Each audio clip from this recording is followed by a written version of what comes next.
और अब मैं माननीय मुख्य अतिथि महोदय से अनुरोध करता हूं कि इस टूर्नामेंट के फाइनल में मुकाबले में 62 बॉल पर 91 रन बनाया है। साथ ही साथ इन्होंने 3 विकेट भी हासिल किया। मैन ऑफ द मैच तंजामुर बाबा, जोरदार ताली इनके लिए। एमएलए जिमखाना क्लब के खिलाड़ी साइड हो जाएगा। 73 रन और 8 विकेट चटकाने वाले खिलाड़ी जिन्हें मैन ऑफ द टूर्नामेंट के पुरस्कार से भी सम्मानित किया जा रहा है। माननीय मुख्य अतिथि महोदय से पुरस्कृत होते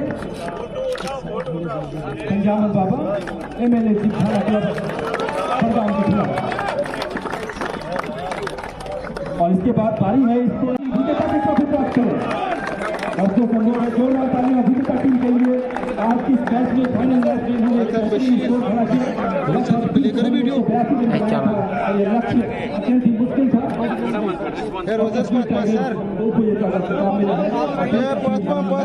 बशीर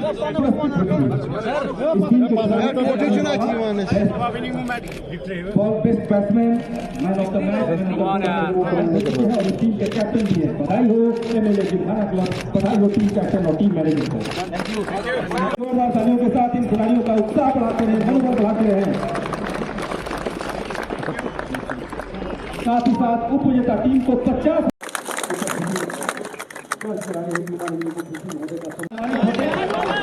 इस टूर्नामेंट में इन्होंने 273 रन बनाए हैं।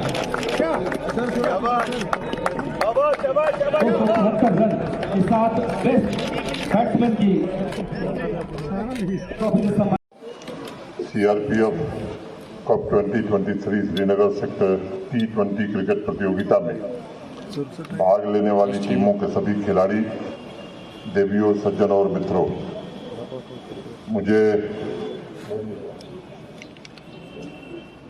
सीआरपीएफ क्रिकेट टीम के समापन समारोह में आप सभी के बीच उपस्थित होकर अत्यंत प्रसन्नता का अनुभव हो रहा है।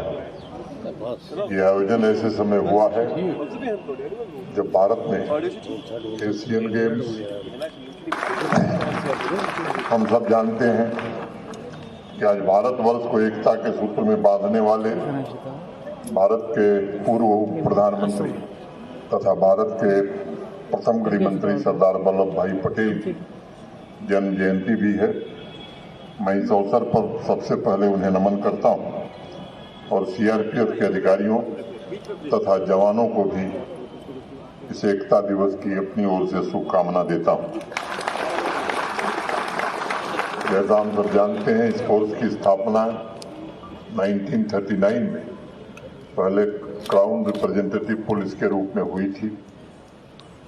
आज़ादी के पश्चात पार्लियामेंट के एक्ट द्वारा 28 सितंबर 1949 को इसे सीआरपीएफ का नाम दिया गया। ने अत्यंत महत्वपूर्ण भूमिका का निर्वहन किया था। इसलिए आज का दिन आप सबके लिए, खासतौर से सीआरपीएफ के अधिकारियों और जवानों के लिए, मैं मानता हूं कि बहुत खास है। मैं श्रीनगर में इस टूर्नामेंट के सफल आयोजन के लिए सीआरपीएफ के सभी वरिष्ठ अधिकारियों, जवानों, प्रशिक्षकों, ग्राउंड्समैन, सपोर्ट स्टाफ और सबसे महत्वपूर्ण श्रीनगर, बडगांव एवं गांधरबल की स्थानीय टीमों के खिलाड़ियों के साथ साथ सभी टीमों के खिलाड़ियों को बधाई देता हूं। पिछले कुछ दिनों से अखबारों की सुर्खियों के जरिए मुझे इस क्रिकेट टूर्नामेंट के स्केल और इम्पैक्ट के बारे में जानकारी मिलती रही। मुझे बताया गया है कि इस टूर्नामेंट में 3 जिलों की 16 से ज़्यादा टीमों ने 31 मैचों में हिस्सा लिया है। अभी थोड़ी देर में man of the match, man of the series, winner तथा रनर अप के पुरस्कार प्रदान किए जाएंगे। पिछले कुछ दिनों में 31 मैचों में खिलाड़ियों को एक दूसरे के साथ खेल के स्किल तथा विचारों को साझा करने के साथ साथ एक दूसरे के स्किल से सबक लेते हुए अपने परफॉर्मेंस के उच्च स्तर को प्राप्त करने में जरूर मदद मिलेगी। और इस प्रतिस्पर्धा ने हजारों लाखों नौजवानों को अपनी ऊर्जा को सृजन में लगाने, नए जुनून के साथ लक्ष्य की प्राप्ति के लिए अवश्य प्रेरित करेगा। देश के सबसे पुराने और सबसे बड़े केंद्रीय सशस्त्र पुलिस बल सीआरपीएफ अपने आदर्श वाक्य सेवा और निष्ठा तथा राष्ट्र सर्वप्रथम की भावना के आधार पर कश्मीर घाटी के युवाओं के लिए अनेक कार्यक्रम निरंतर आयोजित करती रहती है। खेलों में उनकी भागीदारी को बल मिले, उसे बढ़ाकर नए आत्मविकास के साथ उन्हें राष्ट्र निर्माण में योगदान देने के लिए प्रेरित भी करती रही है। मुझे खुशी है कि सीआरपीएफ के इन अप्रतिम प्रयासों से समाज में नई पीढ़ी की अनमोल संपदा तैयार हो रही है, जो आने वाले भविष्य में एकत्व, शांति और भाईचारे की विरासत को और मजबूत बनाएगी। मैं नलिन प्रभात जी और उनकी पूरी टीम को भविष्य के निर्माता हमारे नौजवानों के लिए इस प्रकार के अवसर प्रदान करने के लिए हृदय से साधुवाद देता हूँ। साथियों, हमारे देश को आज़ाद हुए 77 साल हो गए। इन 77 वर्षों में आप देखेंगे तो लंबे कालखंड तक स्पोर्ट्स के प्रति देश में उदासीनता का ही भाव रहा है। बीच बीच में क्रिकेट वर्ल्ड कप, हॉकी में विजय, पीटी उषा, मिल्खा सिंह जैसे एथलीटों ने अपने व्यक्तिगत प्रदर्शन से आशा की किरण जरूर जगाई थी, लेकिन संस्थागत सहयोग के बिना खेल की हर डिसिप्लिन में हमारे टैलेंट्स संघर्ष करते हुए नजर आते थे।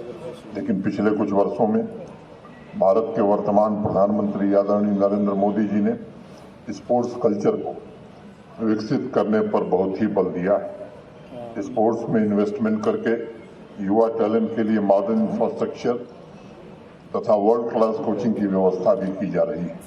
पिछले कुछ वर्षों में माननीय प्रधानमंत्री जी ने स्पोर्ट्स क्रांति की जो मशाल जलाई है, उससे क्रिकेट से लेकर Olympic, Asian games, cricket world cup, Commonwealth games में भारत का परचम अब लहराने लगा है। स्पोर्ट्स की सबसे अनमोल धरोहर उस खेल के अवसर से प्राप्त होने वाले आनंद, संकल्प, दृढ़ निश्चय और आत्मविश्वास जैसे मूल्य ही होते हैं। प्रधानमंत्री जी ने स्पोर्ट्स कल्चर को समाज में स्थापित करके नौजवानों में नई महत्वाकांक्षा और बेहतर प्रदर्शन का जुनून पैदा किया है। आज मैं देख रहा हूं कि बच्चों से लेकर नौजवानों तक में स्पोर्ट्स गतिविधियों में भाग लेने की एक प्रबल उत्कंठा ने जन्म लिया। धीरे धीरे उनके जीवन का अहम हिस्सा भी बनता जा रहा है। स्पोर्ट्स कल्चर के प्रति आए नए रुझान ने युवाओं में टीम भावना और समन्वय के आदर्श भी पैदा करने लगे। क्रिकेट के मशहूर खिलाड़ी विराट कोहली ने एक बार कहा था कि दुनिया की कोई भी क्रिकेट टीम एक या दो खिलाड़ियों पर निर्भर नहीं रहती, बल्कि वो टीम होती है, पूरी टीम होती है, जो जीतने के लिए खेलती है। इससे फर्क नहीं पड़ता कि आपका व्यक्तिगत प्रदर्शन अच्छा था या बुरा था, बल्कि फर्क इससे पड़ता है कि आपको खेलने का जो अवसर मिला उसमें आपने प्रतिस्पर्धा करते हुए अपना सब कुछ दांव पर लगाया या नहीं लगाया। हमारा देश आज क्रिकेट में लगातार बेहतर प्रदर्शन कर रहा है और उसके साथ अन्य खेलों में भी आज भारतवर्ष रैंकिंग में ऊपर आ गया है। अभी हाल ही में संपन्न हुए एशियन गेम्स तथा एशियन पैरा गेम्स में हमारे खिलाड़ियों ने मेडल्स के मामले में दोहरा शतक जमाया है और मैं उम्मीद करता हूँ 2024 ओलंपिक में भारत पहले की अपेक्षा काफ़ी बेहतर प्रदर्शन कर सकेगा। मैं मानता हूँ कि जम्मू कश्मीर के स्पोर्ट्स एरेना में अमावस की रात भी बहुत लंबी थी। लंबे समय तक यहाँ के खिलाड़ियों का पुरुषार्थ, उनका टैलेंट, खेल के मैदान में विजय पर्व मनाने की उनकी हसरत किसी न किसी कारण से दम तोड़ती नजर आती थी।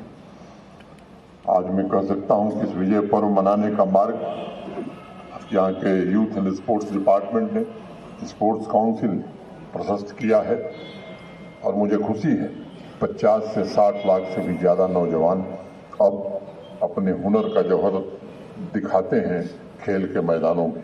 जम्मू कश्मीर के उज्ज्वल वर्तमान में नया कीर्तिमान है। पहले जहां 3-4 लाख लोग हिस्सा लेते थे, अब मुझे लगता है कि वो संख्या काफ़ी बड़ी है। यहाँ स्पोर्ट्स सुविधाएं भी काफ़ी स्तर तक बढ़ाई गई हैं। काफ़ी इंडोर स्टेडियम, हर पंचायत में प्ले फील्ड, हर स्कूल कॉलेज में स्पोर्ट्स को अहमियत देकर लाखों प्लेयर्स के स्पोर्ट्स जीवन की नई कहानी लिखने की कोशिश हो रही है। साथियों, शक्ति की कोई सीमा नहीं होती और जो शक्ति स्पोर्ट्स से हमें मिलती है वो हमेशा ट्रांसफॉर्मेशन का माध्यम बनती है। विश्व के अनेक देश इस बात के गवाह हैं। जिस समाज में स्पोर्ट्स पनपा फला फूला, वहाँ ड्रग अब्यूज जैसी सामाजिक व्याधि तथा हिंसा, आतंकवाद जैसे मानवता के खिलाफ अपराध निश्चित रूप से समाप्त हुए। जिस शक्ति, जिस व्यक्तिगत ऊर्जा की मैं बात कर रहा हूँ वो असीमित है। यह हम पर निर्भर करता है कि हम उसे सृजन में लगाते हैं, हम उसे अपने व्यक्तिगत समाज तथा राष्ट्र हित में लगाते हैं या फिर उस ऊर्जा को विध्वंस कार्यों में लगाकर स्वयं को तबाही के रास्ते पर ले जाते हैं। इसलिए आज आप सभी न सिर्फ प्लेयर्स और चैंपियंस हैं बल्कि आप सृजक हैं, शांति के, तरक्की के और जम्मू कश्मीर के ब्रांड एम्बेसडर भी हैं। अब आपकी जिम्मेदारी है कि समाज में अन्य युवाओं को भी प्रेरित करें और प्रशासन के साथ मिलकर इस स्पोर्ट्स कल्चर को और अधिक मजबूत बनाएं। आप सभी क्रिकेट के मैदान के योद्धा हैं। बिस्मिल्लाहिर्रहमानिर्रहीम। मेरा नाम तजमुल बाबा है और आप करते हैं यहाँ पे टूर्नामेंट की बात। यहाँ पे एक टूर्नामेंट हुआ था CRPF का। मेरे हिसाब से ये टूर्नामेंट बहुत अच्छा है निकालना, क्योंकि जो यहाँ के यूथ है वो ड्रग की तरफ अट्रैक्ट होते हैं। अगर थोड़ा सा टूर्नामेंट निकाले और वहाँ पे यूथ खेले, उसको ज़्यादा टाइम वो स्पोर्ट्स की तरफ देता है और स्पोर्ट्स में 3-4 घंटे रहता है उस स्पोर्ट्स की तरह, और ड्रग को उसको टाइम नहीं मिलता है। मेरे हिसाब से स्पोर्ट्स टूर्नामेंट निकालना बहुत अच्छी बात है, क्योंकि यूथ उसकी तरफ आता है और खेलता है। और पहले मैं बहुत खुश हूँ क्योंकि मैंने अपनी टीम को अच्छी परफॉर्मेंस दी। मैंने मैच भी आया, मैंने सीरीज बेस्ट बॉलर भी। मेरे लिए यही खुशी है कि मैं अपनी टीम को ज़्यादा से ज़्यादा परफॉर्मेंस दूँ। हाँ, वही तो मैं कर रहा हूँ। मतलब टूर्नामेंट निकाले, यहाँ पे जो यूथ है कश्मीर में बहुत ज़्यादा ड्रग्स की तरफ है। अगर ये टूर्नामेंट निकाले वो यूथ स्पोर्ट्स की तरफ ज़्यादा अट्रैक्ट हो, बूस्ट मिलता है। मैंने जो बोला, जो देखते हैं ना, मतलब जो छोटा यूथ होता है वो देखता है ये खेलते हैं, वो भी अट्रैक्ट होता है फिर स्पोर्ट्स की तरह। यही मैं कहना चाहता हूँ कि थोड़ा आए स्पोर्ट्स की तरह। इस टूर्नामेंट के हवाले से हम यही कहना चाहेंगे कि ये CRPF की तरफ से एक अच्छा इनिशिएटिव है और LG इंतजामिया से हमारी रिक्वेस्ट यही होगी, और जो यहाँ की एडमिनिस्ट्रेशन है JK से, उनसे भी हमारी रिक्वेस्ट ये होगी कि आने वाले वक्त में वो ऐसे टूर्नामेंट्स ऑर्गेनाइज करे ताकि यहाँ की जो यूथ है, जो फ्यूचर है यहाँ का, वो ज़ाया न हो जाए। तो हमारा मुकाबला था यहाँ, ये श्रीनगर की एक टीम थी तो दूसरी टीम बडगाम की थी, क्योंकि ये मुकाबला श्रीनगर और बडगाम का था। यहाँ से श्रीनगर और बडगाम के प्लेयर्स ही एलो थे। तो 187 रन का लक्ष्य हमने किया था पहले बैटिंग करते हैं। उसके बाद अपोजिट टीम है वो कुछ ज़्यादा स्कोर न कर पाई और 160 रन के करीब हमने ये मैच जीता। CRP का तो हम तहे दिल से शुक्रिया अदा करते हैं क्योंकि ये जो आज का मैच था, ये जो टूर्नामेंट था, ये बल्कि एक हमारे लिए ये एक पैगाम है, यहाँ की यूथ के लिए एक पैगाम है कि आप आगे बढ़ते रहो, हम तुम्हारे साथ हैं।